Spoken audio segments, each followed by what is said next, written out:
Përshëndetje. Partia Demokratike denoncon dhe një herë tjetër skandalet e njëpasqyrshme që vazhdojnë në Bashkinë Tropoj, ku për herë të tretë po sfidohet hapur ligji dhe vendimarrja e institucioneve të pavarura të shtetit.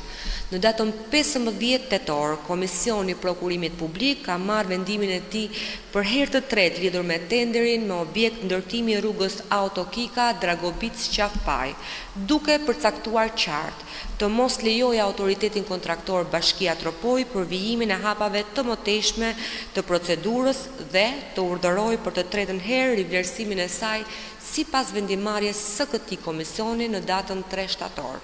Megjithatë, pavarësisht të vendimit të tretë të KPP, Bashkia Tropoj ka vijuar të veprojë me të njëjtin standard, madje ka kërkuar nga gjykata marrjen e masës së sigurimit padis. Gjykata administrative e apelit në datën 3 nëntor ka refuzuar kërkesën e kësaj bashkie. Shkeljet e ligjit në këtë bashki nuk janë të reja. Kujtojmë se zonja Zyra Islamaj u komanduan kryet institucionit në fund vitit kaluar, pas arrestimit kryebashkiakut Rexh Byberi. Ky i fundit u lirua nga arresti shtëpiak dhe mori masën detyrim paraqitje fal vendimit të gjyqtares Irena Gjoka, ndërsa vijon të akuzohet për veprën penale shpërdorim detyre. Vetë zonja Zyra Islama është marrë e pandehur nga SPAK për korrupsion pasiv lidhur me një tjetër procedurë prokurimi.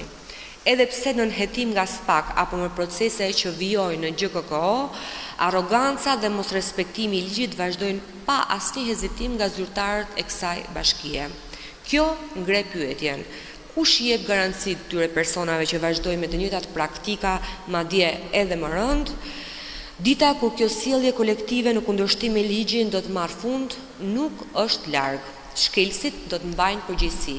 Partia Demokratike mbetet e vendosur të qëndrojë në krah të qytetarëve, operatorëve ekonomik apo çdo individi tjetër që kërkon të drejtën e tij të garantuar me ligj. Faleminderit.